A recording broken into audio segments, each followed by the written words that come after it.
everybody, Russ of My Hammers 11, hope you're safe and well. If you're new to the channel, please consider subscribing, hitting the bell icon so you're made aware of any time I put new content on. We've got videos going up daily, but during this sort of off season, although we've only got a couple of weeks to go, we'll keep you going with fun West Ham content. Loads of great guests, including today's guest. You can always see who it is if you're watching on YouTube. He made over 140 appearances for the club across a 3-year period, captained the side's promotion in the playoffs, and obviously captained the sides of the FA Cup final in 2006, which we're all still bitter about. It's Nigel Riacoke. How you doing, Nigel? Good, thank you. Yourself? Yeah, very well, thank you. It's probably a lot hotter in Florida than it is in Hornchurch. Yeah, it feels like 107 today with the humidity. My heart absolutely bleeds for you, Nigel. although we've had our summer. We had 3 days, which wasn't too bad. That was summer, been and gone.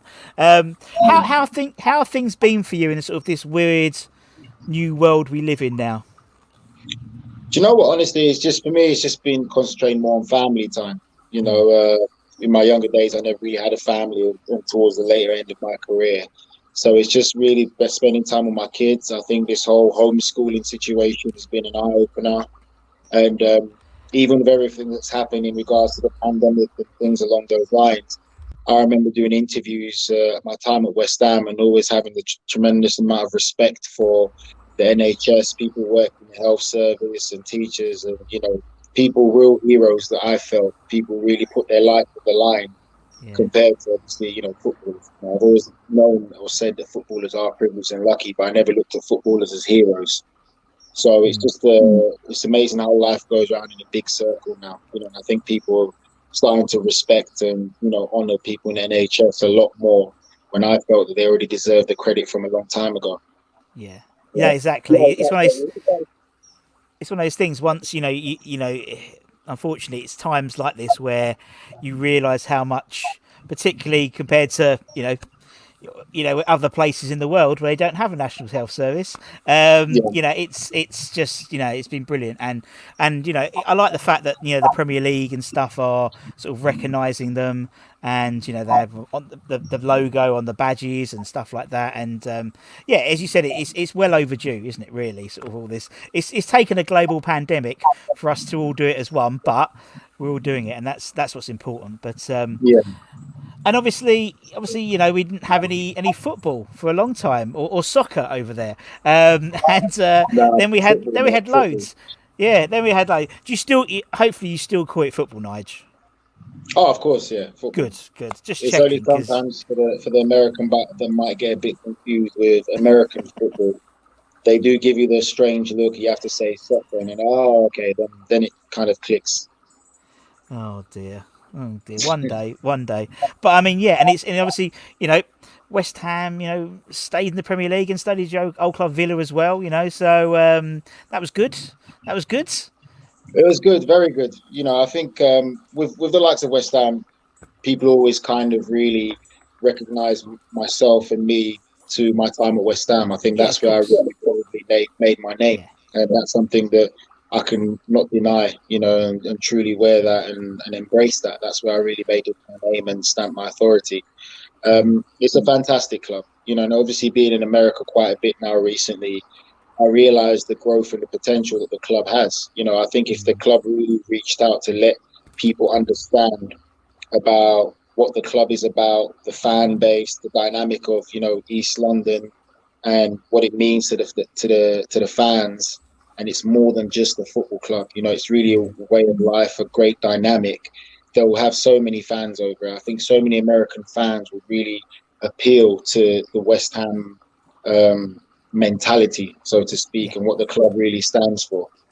Yeah, no, totally. We've obviously interviewed lots of American-based Hammers, and they all, and the ones obviously that didn't live in the UK and move out, the ones that are just sort of native Americans and picked West Ham for that exact reason. You're right, sort of that sort of working class attitude. It's the working class attitude for sure. And I think if you actually wanted to compare it, you look at NFL teams. I think the closest to go probably B2 is probably like the Green Bay Packers, the Pittsburgh Steelers. that's the kind of fan base that is very similar to West Ham. And I just feel that it's an opportunity to truly grow the club in this country if they really just pushed it a bit more and showed the American public what the fan base is about, because it would be very appealing to a lot of people over here. Yeah, no, definitely, and also just the way all the seasons work out with different sports. Yeah, There's a gap there, isn't there, for a few months where the Premier League could capitalise. But obviously, it's a lot better than it was. Obviously, all the games are on all the NBC do all the games, don't they, yeah, in the States? So, and that's great because obviously it's better than over here before, because obviously we couldn't see no Saturday 3 o'clock games until obviously lockdown, but they had all the yeah, games over there. It's crazy, and you hear the stories of all the sort of the Las Vegas Hammers, and guys getting up at 7 o'clock in the morning to watch a game in an English pub. It's brilliant, honestly. I've got so much admiration for fans outside the UK who support West Ham, because it's not about the football. Probably no, our most successful time in recent times was under your in your sort of when your time at West Ham, but still, we haven't won anything in 40 years, but I feel 40 years now, and but still they have a massive fan base, which is really great. But and obviously you can see that from where you are in the States, and obviously there's loads of ex-Hammers out there now. We've obviously got Jack there in Atlanta, and I interviewed Shaka the other day, and all sort of flying the flag for West Ham, which is brilliant. yeah. And I long may think it I just continue. think that if the club kind of moved into the modern era of football, I'm not Yeah, saying it's all about branding and stuff, but there is room and great potential for growth over there. gotcha. And they've got a lot of ex-players, ex-representatives who know exactly what the club is about and were kind of involved in the most successful period the club It's had like you, for a while. yeah, yeah. I'm still here. Don't worry. It would definitely be fantastic. Yeah, no, I totally agree. And that's the thing with West Ham. I am still online. Don't worry. I'm going back on. There we go. I'll go back on. And that's the thing with West Ham. I just think there is loads of potential. And when you even interview like guys like the Indian-based Hammers, these guys place are in the middle of Bangalore and they support West Ham, and it's incredible. But no, I love it. I absolutely love it. Now, Nigel, obviously, you joined West Ham in sort of 2004, I think, January. How Yeah. did that all happen? Because obviously you were at Wimbledon, and then in January you ended up at West Ham. What was the story of the transfer? Do you remember? It was, I mean, in a condensed version. Obviously, Wimbledon went into administration. Yeah, Then we met Harry at Portsmouth, signed for Harry, thinking I'm going to go to Portsmouth in the Premier League. Then the administrator at the time pulls the plug on that deal and says, no, you're staying here, because he had no idea about the team and the players or anything like that. He was basically a numbers guy. yeah, of And it was course. until someone told him to say, no, don't let him go, hold on to him. So then he pulled the plug on the deal. Then at the time, there was a little bit of interest from Everton as well. And then something else went wrong there. And at the time, I think West Ham were going through a tough time where they didn't win one. They won 1 in 6 games or something along those lines. And we ended up playing West Ham at the hockey stadium. And that was the time when Michael Carrick was still there, JD. And there were rumours already going that West Ham were interested in wanting to sign me. But at the time, for me, it was just all about the football. So I was just Yeah, concentrating on just enjoying the fact of, I'm a young kid. I made it as a professional, and that's all that mattered. So as long as I played well and kept on playing well, everything else will take care of itself. And then eventually, after we played them, a lot of people were impressed. There were still some people who believed, who were always whispering, "Oh, I'd never be a so-called West Ham player or be able to play the West Ham way." yeah, And that kind of just motivated me more. And the next thing the deal happened, and I got to West Ham. yeah. And obviously, and then I mean, that period, obviously, you establish yourself in the team pods. You obviously, you know, made your club captain as well, which was, must have been sort of coming in and being made club captain, particularly for a relatively young lad as well. It must have been fucking hell. That's right. I'd have some of that. At the time, I honestly didn't really think too much of it, because the thing Yeah. about someone like me is the fact that from a young age, I was always captain. Like, I was captain Oh, in gotcha. Wimbledon Yeah. from under 14s all the way through. So I always was a certain type of way. One thing about the person that I am, I've always been consistent with it. Yeah. Like, Yeah. we all go through periods where we have that young age thing where you go through certain things. But I've always been consistency in the person that that I was. So getting captaincy at West Ham was amazing, but I didn't really realise the burden of it. I think it's only Yeah. till I stayed at the club longer that I realised how big that club was, and then you really Yeah. get to understand, because coming from Wimbledon, where we had 5,000-10,000 fans at the time when we were Wimbledon, then we became MMA Dons. Then you go to West Ham with 35,000 fans. Then everywhere you travel, you always meet West Ham fans. Everywhere you go in London, it's Yeah. West Ham fans. And then you seem to realise that somehow, some way, West Ham fans knew exactly everything that's going on in the club. Whether Mm. it's things that you just think they have no way to know, but someone at the club knows, where it just always seems to leak out. So then you really realise how big that club was. And it was never the Mm. fact of going there thinking West Ham was a small club. I knew it was big, but it's until you're in there and you realise how big, Yeah. how passionate the fans are, and how invested they are in the club, that becomes something fantastic. And like you said, coming from, South London boy, I grew up 5 minutes walk from Crystal Palace's stadium, Selhurst Park, Yeah. and going to West Ham and being captain. And, at that age, we had to be tested. Yeah. You look at now, the modern day now, when we're talking about bullying and this and that. We grew up in that bully boy dressing room dynamic. So Sure. Yeah. being Yeah. young and being a captain, I was tested. And it's when you get tested, you either fold and crumble, or you stand up for yourself. So you had to have something about you. And being so young, and I think also I'll say as well, being a young black captain, I Yeah. think it rubbed some older senior players the wrong way, Sure. because and it's nothing against them, but the reality No, of I it get it. is, Yeah. truth be told, they grew up in a different generation. They Yeah. Yeah. grew up in a generation where certain racial jokes were deemed okay. So we were Yeah. the young generation coming through. And at the time also, I think someone told me the other day that when myself and some people like Anton, Marlon, all of us lot came through in football, first team football in the Premier League, we were Mm. the first big boom of an ethnic generation. Yeah. Yeah. That's what someone Definitely. told me the other day. So when you go from a complete different generation and you got someone young that's 19, 20, 21 captaining, Mm. from a championship side to a Premier League side now, some of the Mm. old people who are stuck in that old school mentality and generation, it didn't really go well with them. So I was tested a few times and I Yeah. had to stand up for myself. Mm. Yeah, no, I get that totally, and you're probably right. You're right. I mean, you said you, Anton. I mean, there was a crop of young players, young black Yeah, players. And as you yeah, said, it was like Anton. Yeah, people like Marlon was in there as well, and yeah, Bobby Z, and it was a new generation coming through, and yeah, I mean, for me, it was awesome because you were all like young lads, and people like obviously Anton had come through from the academy, but even like you came, you seemed because you were still young, you was in that sort of same group. You know what I mean? And it was, yeah, and to be fair, I mean, it'd be funny. We had obviously we were in the championship, which wasn't, wasn't great, but obviously we had the promote with the playoff. Two in a row. Obviously, we lost the Palace, which was I still have nightmares about that one. I can still close my eyes and I can just see a sea of yellow T-shirts bumping up and down to Glad all over. It still like yeah. haunts me, absolutely haunts me. And then obviously then the Preston North End game. What's it like being a not necessarily being a captain, but being involved in a playoff? Because it must be an extremely stressful game compared to every other game you play, really.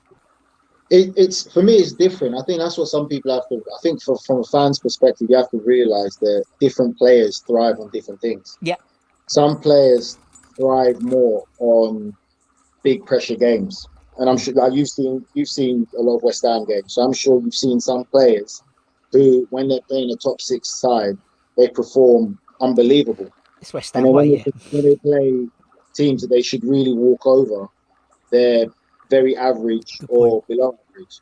Yeah. So it's to just give people an insight from an individual perspective that players thrive on different things. For me, the playoff was a fantastic plus. Mm. When I got in games like that, I always thought to myself, like, what do you have to lose?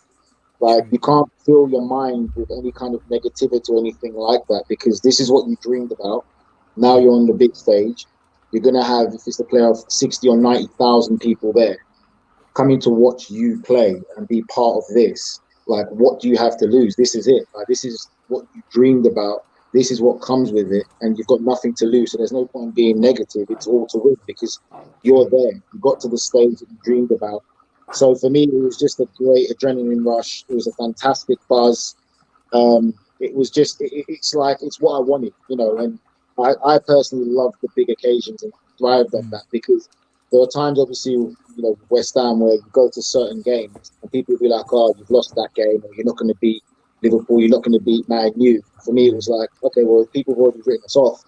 What do we have to lose? We've got nothing to lose. So let's go out there and let's prove people wrong, and then people can eat those words. That's kind of a bit of a mental state of mind I had. I love being the underdog, and I think that's something that I thrived on. I think with us, we were the underdog, and even with all the players that you mentioned, you think about the talent that we had there.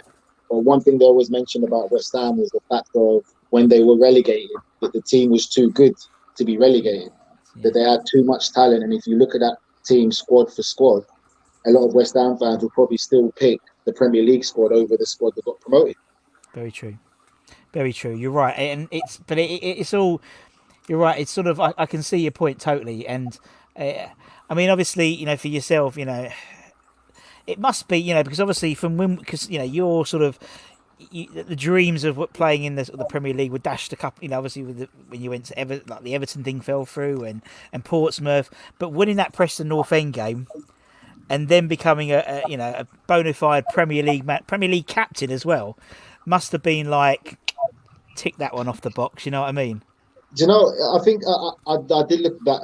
I did look back on my career on that, and for me, I think that's the best way to be. I think that as I progressed and played in England under 21s, we played with some of these guys who were all these clubs. You kind of realise that that was the destiny for me. That was the best way for me to earn it. More so than to see some of these kids who I was playing against in the Championship get bought by Premier League clubs. It meant so much more to earn it and to do it the way that we did, to go for a playoff final and to share that journey with the fans and stuff. It just means so much more. And I think it's something that it can never be taken away from you, and it's you proved yourself in the Championship, and then you emphatically earned to get yourself to the golden ticket, the Premier League. Yeah. And then again, the question is like, oh, how they can do in the Premier League? And you just prove yourself in the Premier League. Yeah. And I think that is a better journey because in the long run in life and in your football experiences, it paves a long way for future experiences and what you can go through and, what might come back your way, that you've already got that experience. You've got that big game experience. And when I went to West Ham, we had it for 2 years in a row, 2 playoff finals, and we got them. Totally, and then particularly, I mean, the second one was even, I think, sweeter. Obviously, because obviously we lost the first one, but the second one was sweeter because that last run of games was like we had an incredible run of games to get into the playoffs as well. And I think it's always the way the team with the momentum comes through.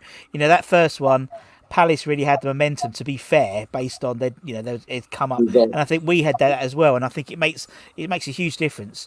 And then obviously, taking that nucleus of that team, and then into the Premier League, and then obviously the next year we're back at Cardiff again for the FA Cup final, which was that whole journey must have been. Because I know that, obviously you've got sort of two hats on. You want to obviously still be in the Premier League that year, but then the cup's getting closer and closer and closer.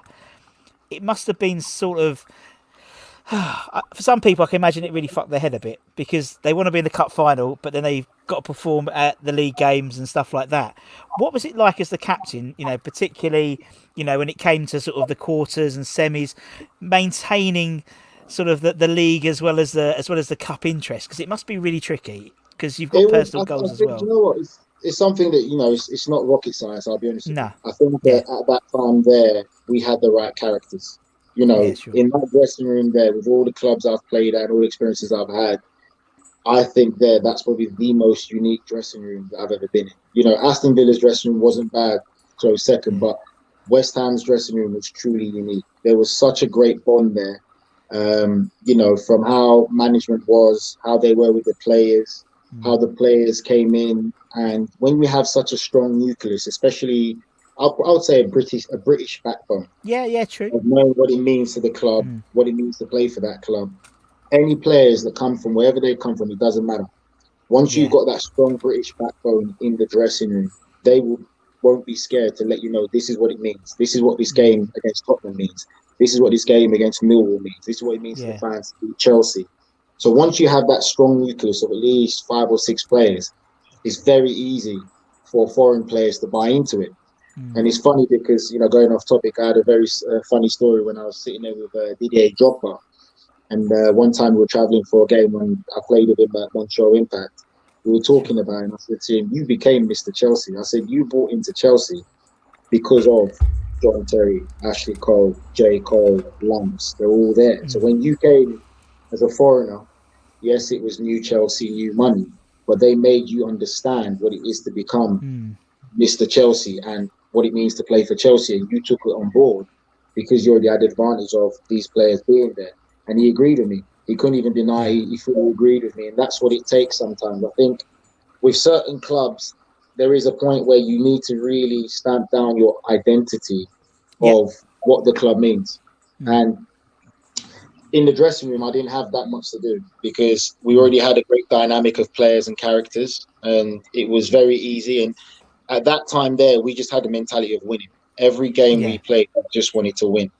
And Mm. if you have that mentality in there and all the players buy into it, it just makes it very easy. So, it wasn't, I can't say it was a fancy formula or I just did my bit as a captain, Yeah. making sure that everyone is as together as they can be. Everyone, is just respectful and enjoying their football Yeah. and just basically keep us together as one unit. And And I think and I think also, Nigel, I think what you were saying there about understanding, you know, people, new players coming in, understanding what it's like to be a West Ham, what it's like to play for West Ham, as you said, like the big games of Tottenham, Chelsea, and Millwall.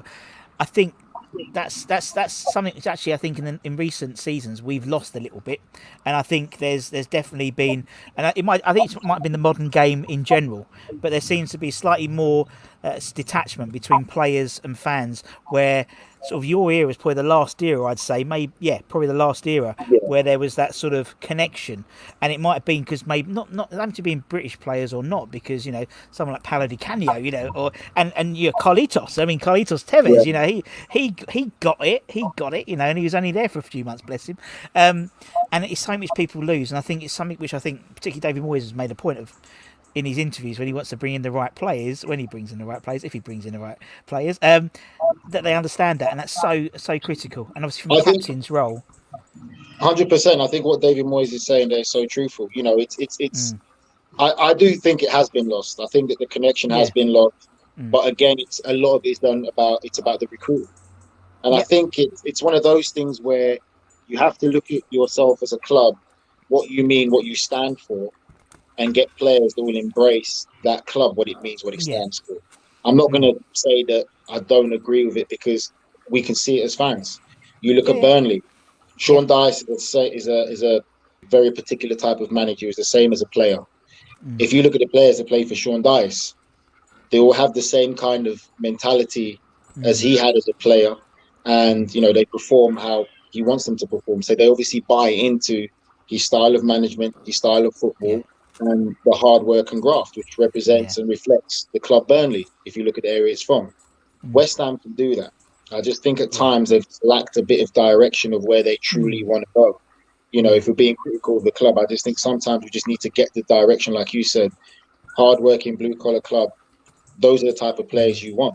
And Yeah. there are And still players who put the graft in and stuff. And sometimes you might need some ex-players or, players to be a lot more involved within the club on the yeah. football side of stuff, to help identify players or to be in there with the players and talking and really create and establish a, how would I say, a style of play or Yeah. football, something that all West Ham fans can completely relate to.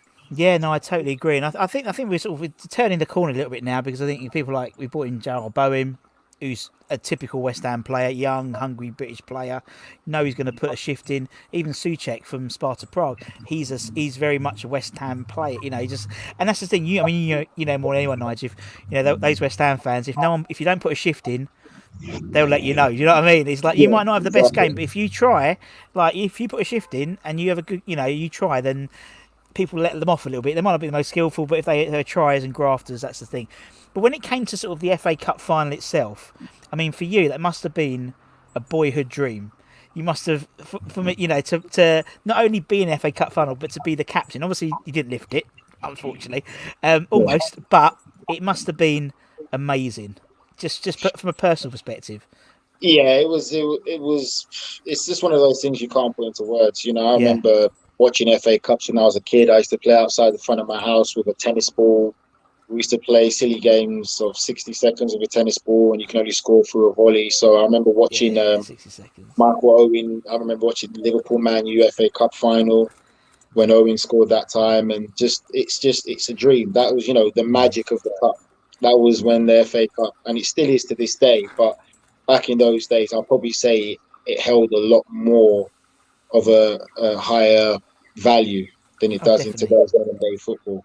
Yeah, So to get to that final, it was one of those ones where in my mind, I was saying to myself, you don't want the occasion to pass you by. Yes, soak it up, but regardless of what happens, it's something you can reflect on after you played your footballing career to say, you played an FA Cup final after your first year in the Premier League and you captain in yeah, an FA Cup final. And for me, I still believe it is one of the greatest FA Cup finals because not just for West Ham and Liverpool fans, but even for the neutral fans that watched that game. So many neutral fans said that was so enjoyable. oh, You it look at the was. modern day FA Cup games nowadays; they're just so one-sided. But Yeah, I just said that I think that there's not one West Ham fan yet that I've met to say anything negative or bad about that FA Cup final because no. I think whether you're a West Ham fan or a Liverpool fan, you can be very, very proud of that day because it was just such a great occasion. It's just a shame, obviously, we never got to see it over the line. Yeah, totally. It was on. It was the weirdest game. It was the weirdest game coming out of Cardiff because every Liverpool fan would stop you and shake your hand and said you should have won that, and it was like we know, it didn't feel like you'd lost. It was a really bizarre game. It was just bizarre, as you said, it was a real topsy turvy game. I mean, I was literally, I remember the second half of extra time, and when the ball came across and Marlon only had one leg, bless him, at the end, and he's and it was the wrong leg, and but it was just such a fantastic occasion, and I think it was one of those days where you were proud. Obviously, I mean, we were always. Yeah, I'm proud to be a West Ham fan, but even more so because, as you said, it's a game which people still talk about as being one of the best FA Cup finals ever, which was amazing to be part of, and to be Yeah, it that was that close, great. fucking Gerard, but Yeah, that close, you know what I mean? But yeah, it is what it is, but it happens. But I mean, it's I've been funny, 3 years at the club. Think how much.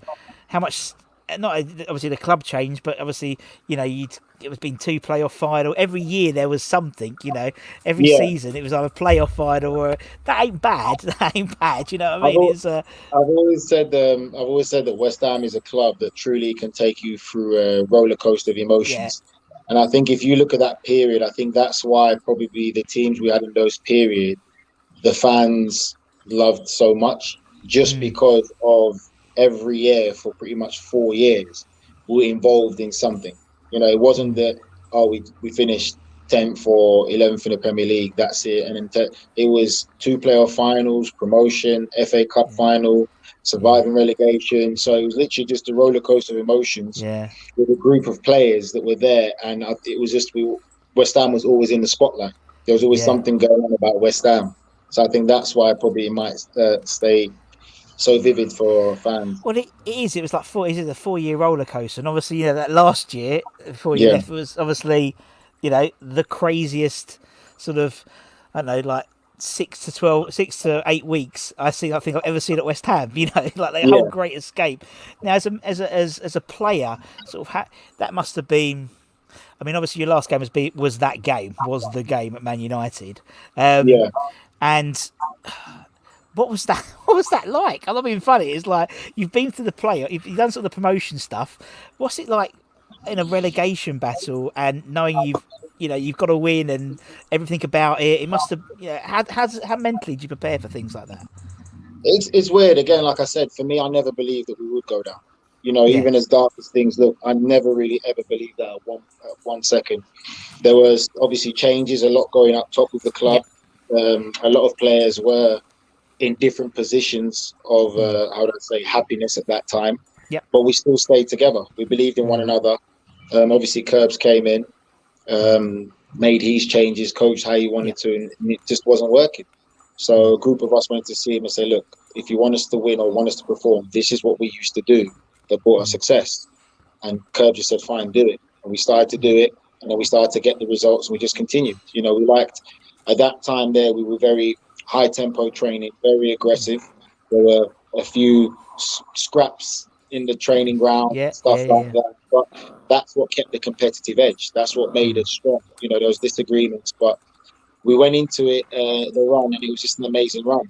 But again, you know, and I will speak. I had loads of obviously West Ham friends and Yeah. stuff like that that I'll meet and I'll speak to, and I said that you know I just don't believe we're going to go down. And it was really that winning mentality. I think everyone played a part. You know, everyone played a part, and one person I felt who did get a lot of credit for what he really did. I know obviously Carlos Tevez gets a lot of credit, Yeah. but I felt that Bobby Zamora was tremendous. You know, people didn't really see what Bobby would do at the training ground and especially the effort he would put in the games. But he played a big vital part for me. He's someone that always stuck in my mind through that run there of how influential he was to the team for that. So, you know, for us, I can't say that there was ever a worry in the dressing room we were going to go down. I Yeah. honestly couldn't say that. If I said that to you, I'd be lying. I Yeah. really, Yeah. like, us in the dressing room really believed we would survive. You know, it was such a tough year with everything else that happened, everything was going on. Yeah. And I'm sure that there's some people who will be watching this who know exactly what happened Yes, of behind course. closed Yeah. doors, Yeah. higher up. You know, the stories Yeah. and rumors coming out of West Ham. Yeah. Yeah. Yeah. It's yeah. We people know what went on and stuff, and that's the Yeah. thing. But you know, and then you know, from a purely sort of I don't know football perspective, as a what was it like turning up to training one day, and these two Argentinian internationals come in with Carlitos and Mascherano. What was that like? Because that's not West Ham. It's you know, it's like it was bizarre for a fan. What was it like as a player? Again, for us, honestly, we didn't really pay that much attention to it because Sure. I wasn't too aware of them. And obviously, Yeah. they came in, and then we started to understand about how the transfer was done, and it's a big thing, and it shouldn't have been allowed, and this and that. Yeah. So we didn't pay too much attention. Once they came in, you know, they were very good players. Mm. Tevez was a very unique character. Mascherano was good as well, but obviously from them coming in, you could sense a bit that they were being forced to play, kind of Yeah. thing. And you know, it was just for me. It's one of the things again where I said about West Ham, where it's kind of they need to have a direction and go with the Mm. direction of what Mm. the club is, because sometimes it's like they go completely left without really Yeah. having a real direction. You know, with Yeah. some players. But that was an experience. I think again that got people talking about West Ham. They were great in the dressing room. Yeah. I taught Carlos his first vital words he needed to know on a football pitch playing in England. 3 words. Yeah. And they were good. No, they were good guys. They were really good. Now, you've mentioned lots of players. Now, obviously, Nigel, you know that the idea of this channel was, you know, we do sort of this 11. So you know, everyone we get on does like an 11. Now, understand, you know, you know, you don't want to necessarily do a full 11 if that's correct. Am I right? I will not be doing a full 11 because I've always been a team player. So for me, I'm going to leave it up to the fans, the teams that I was playing in, even if they want Yeah. to leave me out of the team. But the team, because I think it's just like you said, it's hard to pick an 11 because Yeah. No, I get that. everyone played their part in that whole 4 year period for West Ham. Yeah. There's I think different. that Yeah, you're everyone, right. there's different things that was needed at different times. So I just Yeah. think that squad that we had in that 4 years, you know, was just fantastic because everyone has a time, a purpose, and Yeah. a reason. You know, whether it's to motivate players who are not playing, or to Yeah. come in and do a job for someone that gets injured and do it to fit in. You know, to really be at that level.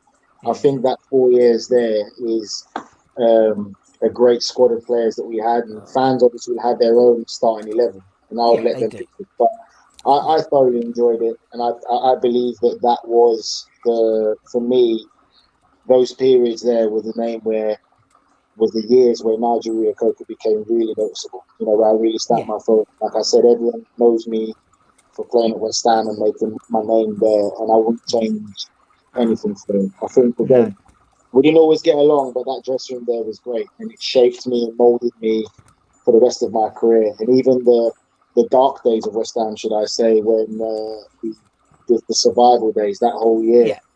and the period I engaged with the fans and what went through and what Yeah. happened, um, that really molded me. I always say to people, listen, if you can play for West Ham fans, you can play for any fans in the world. I don't Yeah. care what anything says.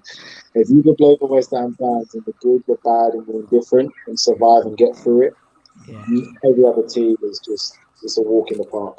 Yeah, no, I know what you mean. And to be fair, those 4 years, there was a nucleus of the team was almost consistent throughout team, Yes, really. So there yeah, was, you could probably, people could probably come up with a good squad anyway. But I mean, I know exactly what you mean about sort of how it sort of your time at West Ham shaped you as a professional and obviously as a person. We interviewed Anton, and Anton said exactly the same thing. Lessons that were learned during his time at West Ham have set him in good stead for as you said, whether yeah. it's dealing with animosity or just learning from the more senior players about how to treat, and it's incredible when you think about that. I mean, I always just think of it as a you're a bunch of 11 people and stuff, but it's so much more, and you can learn, and it just develops you as a person. And obviously that's why I love watching all these all or nothing documentaries on Amazon. The Tottenham one's just about to come out now, because you find out a lot more about the people and stuff. And See, but it I mean the thing is, sorry to interrupt. The thing is, what's good go for it. about that is it's now a different generation. Yeah. So how we grew up in a generation where we grew up in the hairdryer treatment, the kind Yeah. of rite of passage, where you, like I said, you would be tested and you had to get through it. And we grew up in a generation where managers can tarnish you all with the same brush. But now, for fans to understand that the game has changed, people have Yeah. changed now, where football now has become a lot more of personal one-on-one management. You know, managing now, you can't just tarnish all with the same brush. You have to spend Yeah. a lot more time really managing, and it's become a lot more individualized, where every player is motivated of different things now. Those True. days of just winning trophies and stuff are wrong, and that's why it's even more vital for managers and coaches to get the right players with the right mentalities into your club. Because you can have one player that's motivated by the reality of it, money, one player that's motivated by just the fact of being a footballer, and one Yeah. player that wants to win. So you can't say one or two sentences or one or two things to get all three of them to think in the same you know zone. Yeah. Yeah. Yeah. So it's become a lot more individualized. I think, like you said, that fans will be, very surprised to see now how the modern game has evolved, how dressing rooms are, because they're nowhere near like how it used to be when we played. Because when we played, as soon as we get in, we interacted with each other. We'd start Yeah. making fun of what someone wore to training. We'd hang Yeah. people's Yeah. Yeah. clothes. The modern day dressing room now is nothing like that. Now everyone just goes in. They don't really talk and socialize. Most of them are just on their phone, and that's Yeah. something Yeah. I've witnessed and saw with my own eyes a couple of years ago, not too long ago. That the modern day dressing room, these younger kids and younger generations don't socialize no more. No. The Yeah. Good social point. aspect, team bonding has gone.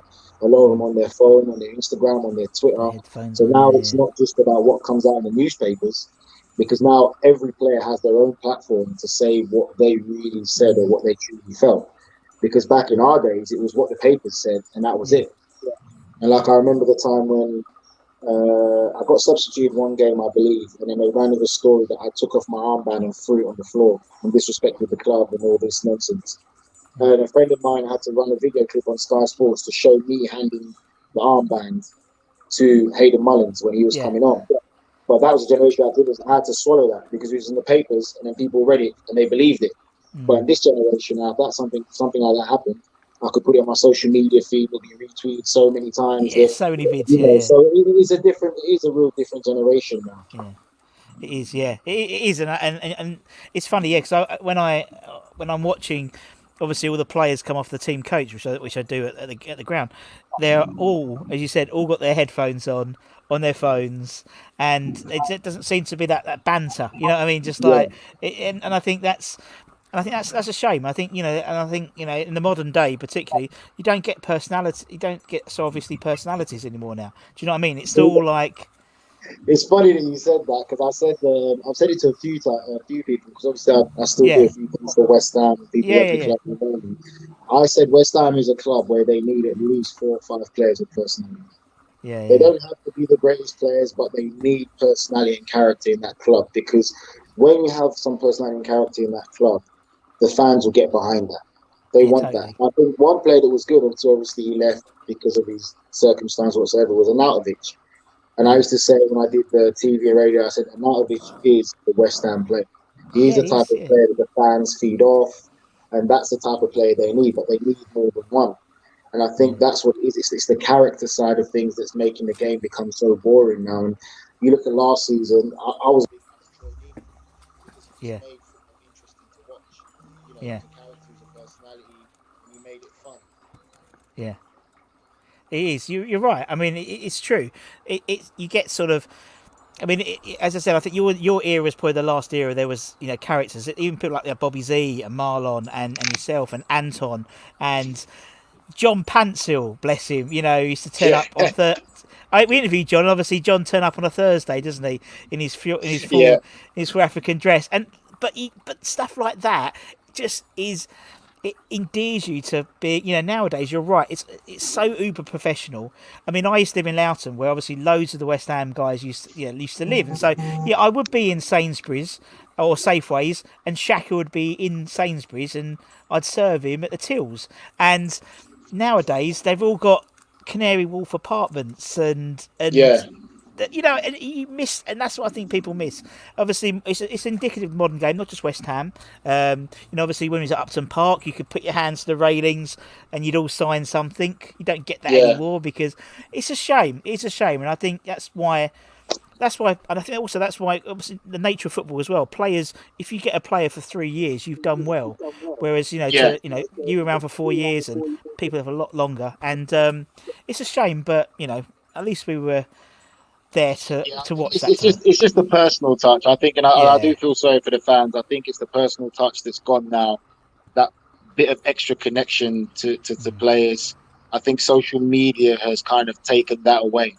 You yeah, I know, agree. that real extra bit of connection to the fans and being truly involved. Because now, obviously, every club is embracing social media now, their own social media outlet and stuff like that. But you just want the players to kind of be taught to have that emphasis again of that deeper connection with the fans. You know, going to sign autographs with the fans, talking to fans. It's not such a bit. It's part of it. It's part of why you become a professional football player. And you can always tell with football fans as well that the ones who have that, when they're given a platform, they know how to use it and actually say things that actually make sense. So you can Yeah, tell the ex-players who actually really did communicate and speak with fans and have an understanding compared to the ones who try and pretend to be something they're not. Because when they're given a platform, sometimes you're scratching your head to say, well, what is he on about? Like, I know what you what's mean. he talking about? I know what you mean. And now you're right. I mean, nowadays it's not about autographs; it's about getting follows on Twitter, in it. And if I don't know, I get excited when Trevor Sinclair sort of retweets one of my videos, and that's Yeah. and that's the modern day sort of seal of approval, or the self. You don't get them no more. Obviously, don't get it now at all because you can't go near anyone. But Nigel, man, look, it's been lovely. It's been lovely chatting to you. I promised 45 Sorry. minutes, just about, man. Got a loud truck coming past. Hold on. My No, mic's man. gone quiet on you now as well, so I can't hear you too well for some Don't reason. worry, don't worry, man. I'm just going to say thank you so much for your time, Nigel. It's been lovely chatting to you. Thank you for Really having me. appreciate, absolute pleasure. Thank you to everyone for watching as well, or listening on Spotify or whatever. And until next time, for me and Nigel, take care, everyone. Stay safe. That's important. Come on, you irons, and we'll see you again very, very soon. Take Say, oh, care. hey, go on, Nigel. Go on, Nigel. Can I you get did it, it but I done? got all my phones. I can't hear you. Just there we go. There we go. Oh, okay, we're through. There you go. There we go, Nigel. Anyway, take care, everyone. Stay Take safe. care. And we'll see you soon. Bye bye.